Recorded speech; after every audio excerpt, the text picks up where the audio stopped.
el profe Agüero. Es otro, Acá dice Misael Agüero. No, es otro, con el que estaba hablando.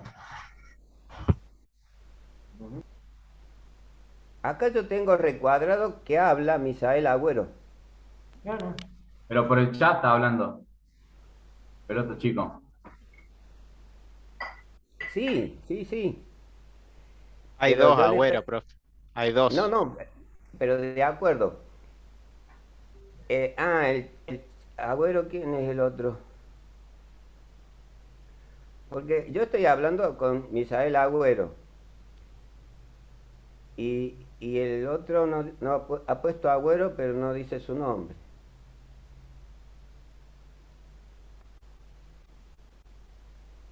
Pero creo que quien he puesto de hospedador me está escuchando. Dice el otro Y lo Agüero que no escucho. tiene micrófono. Claro, pero me está escuchando a mí.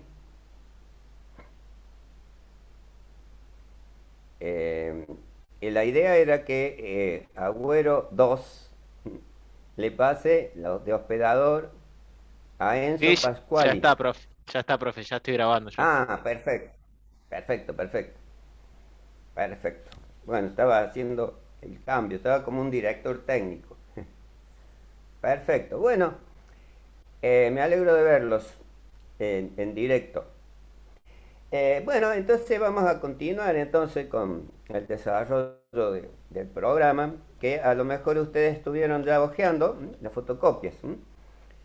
Me interesa que vayan hojeando las fotocopias para que vayan reafirmando lo que estamos desarrollando en la clase, pero que no lo hagan durante la clase, porque eso les va a distraer, eso que le estamos mejor entre bajar la vista y pasarlo al frente aquí, no les va a dar un buen resultado.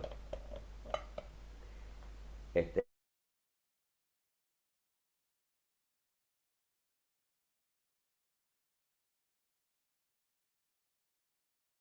pasar un poquito más adelante para aumentar la imagen. Voy a encender la luz. ¿Cómo se ve ahí? Bien, bastante mejor que antes. Bien, díganme hasta dónde hemos visto la clase pasada.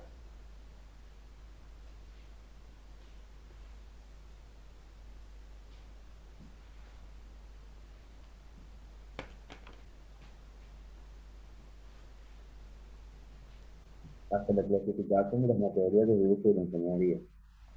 Bien, perfecto. Bueno, iniciando a partir de ahí, decíamos que los materiales de uso en ingeniería los representamos por un cuadro donde tenemos los estructurales y lógicamente los estructurales son de tres tipos según los elementos atómicos que los constituyen. Y decimos que son los metales, los polímeros y los cerámicos. Los metales, naturalmente, tienen características propias, ¿sí? Y estos pueden ser ferrosos, o sea, los derivados del hierro como elemento principal, y los no ferrosos, cuyos elementos principales pueden ser cualquier otro metal, pero no el hierro, ¿verdad? Y después tenemos los polímeros. Los polímeros son lo que nosotros conocemos como plásticos, todos los materiales plásticos, o elastómeros.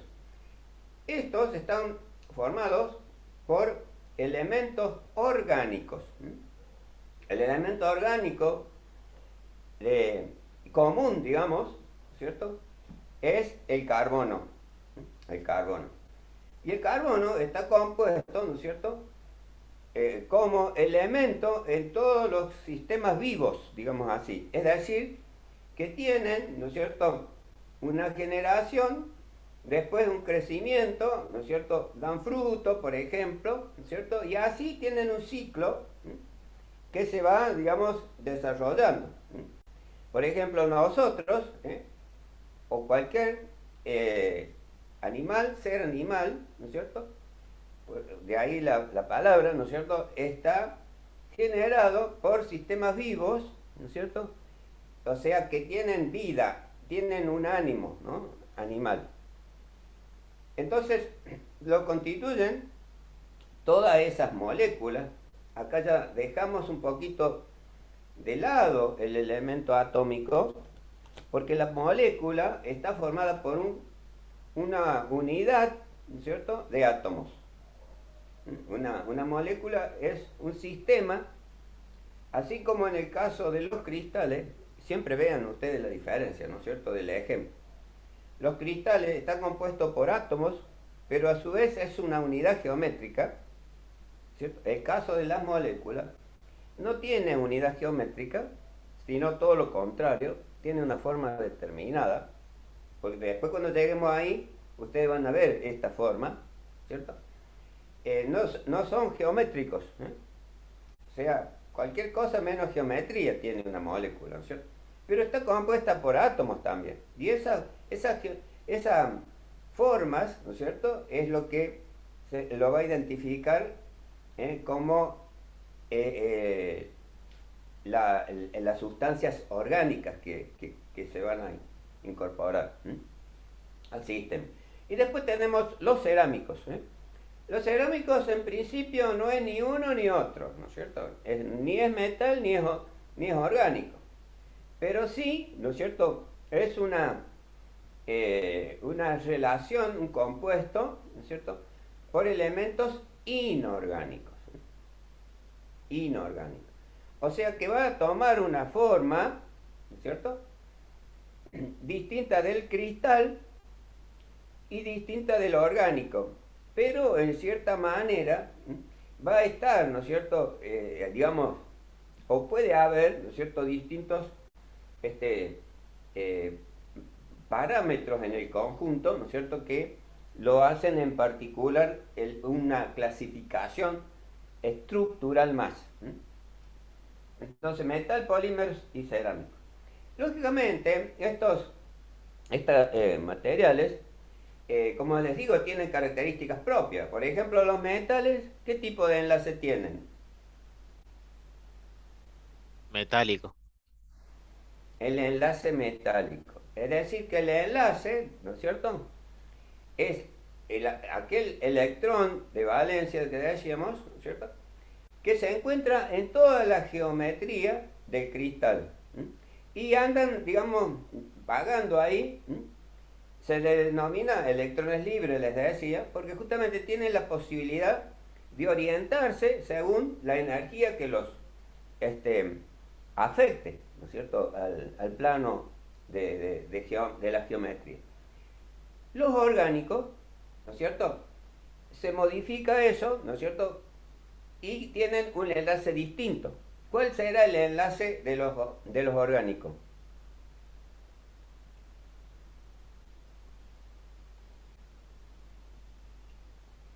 ¿Cuál es el enlace de los orgánicos? Todas las cadenas de carbono. Sí, ¿y qué enlace tienen? Covalente. Covalente, profe. Covalente, correcto, covalente. O sea, los polímeros y el elastómero tienen enlace covalente.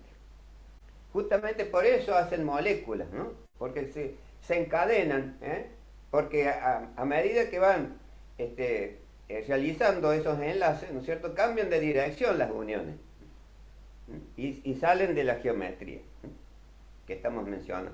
Y después tenemos, ¿no es cierto?, los cerámicos, que pueden ser orgánicos, es decir, enlaces covalentes, e inorgánicos, que serían los enlaces iónicos. Pero también pueden aceptar, los cerámicos aceptan los enlaces metálicos, porque justamente estos materiales cerámicos son estructuras complejas, ni lo uno ni lo otro, ¿no es cierto?, pero realizan, ¿no es cierto?, un tipo específico de estructura que es compleja. No tienen ni la simplicidad orgánica, ni la simplicidad cristalina, perdón, ni la complejidad orgánica. Bien, entonces ahí estamos. Después la otra característica o clasificación de los materiales estructurales es la clasificación funcional. Y la funcional, como la palabra lo indica, es utilizada para clasificar un sistema material que está compuesto, de ahí la palabra, compuesto, por elementos estructurales, cualquiera de los tres, como primer, ¿no es cierto?, como primer, o mejor dicho, como una matriz, ¿no?, lo que conforma el principio del compuesto, y se utiliza otro elemento o el mismo de los estructurales, pero en otra condición o en otra forma, ¿no es cierto?, de aplicación. Y lógicamente se utiliza justamente para conformar una estructura diferente. Por ejemplo, un mueble, ¿no es cierto?, está construido, ¿no es cierto?, para cumplir la función, ¿no es cierto?, según el tipo de mueble, y puede estar hecho de varios materiales. Puede tener una estructura metálica y después tener, digamos, algunas placas, por ejemplo, orgánicas, ¿no es cierto?, o puede tener alguna otra forma, ¿no es cierto?, de plásticas, por ejemplo, una silla hoy en día, ¿no es cierto?, puede ser una estructura de caño, ¿verdad?, y esa estructura de caño estar compuesta de un metal específico, como puede ser hierro o aluminio, por ejemplo, ¿no es cierto?, y a su vez puede tener un revestimiento del caño, ¿no es cierto?, que puede ser una pintura o la deposición de otro tipo de metal, ¿no es cierto?, como puede ser niquelada o cromada, ¿no es cierto?, el caño de hierro. Entonces ahí estaríamos hablando, en principio, de una estructura con dos tipos de metales, ¿no? Y después tenemos, ¿no es cierto?, el asiento, ¿no es cierto?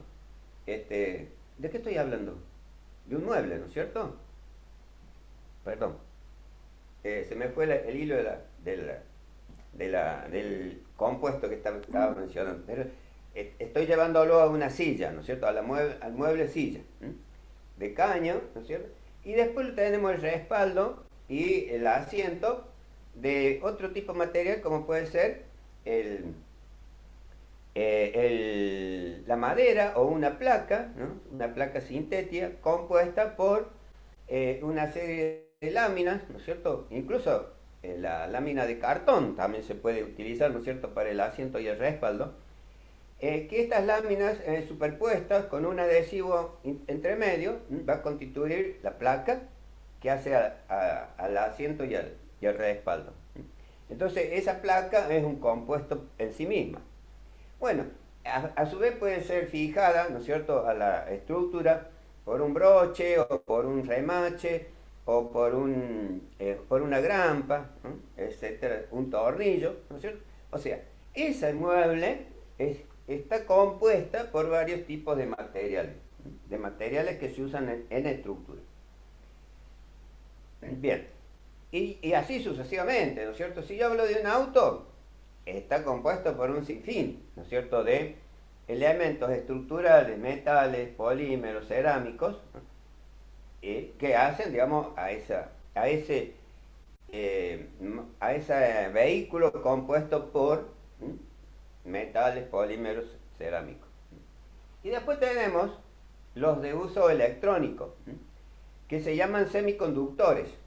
¿Por qué? Porque en los sistemas electrónicos, ¿no es cierto?, se desarrollan las plaquetas, ¿no es cierto?, son sistemas, ¿no es cierto?, donde hay un cruce de información, ¿no es cierto?, de una determinada tensión electromagnética, ¿no es cierto?, y lógicamente se cumple la función de generar el circuito que va a tener la aplicación esa placa, ¿no? Eso ustedes saben mucho más ahora que yo, ¿no es cierto?, en ese sentido. Entonces, así se van a clasificar los materiales de uso en la industria, ¿no? Bueno, luego de esto, ¿no es cierto? Cada uno de los materiales tiene características y propiedades bien definidas, pero si nosotros queremos llevar a construir algo, por ejemplo, tenemos una idea, ¿no es cierto?, de construir un determinado elemento, ¿no? Ya sea un aparato, ya sea una determinada pieza que me puede servir para tal o cual cosa. Es una idea de algo, ¿no es cierto? La voy a hacer de material. Incluso, si me sale bien, la voy a patentar, ¿no es cierto? Después la vendo bien, ¿verdad? Ese es el fin, ¿no es cierto?, de cualquier construcción. Bueno, lógicamente, según esa característica material, tengo que diseñarla, ¿no es cierto?, en formas y dimensiones y utilizar un determinado material para lograr, ¿no es cierto?, que cumpla la función para la cual la he fabricado. Y lógicamente ese material va a definir una determinada característica y esa es la que voy a desarrollar, digamos, si conozco exactamente qué es lo que quiero fabricar.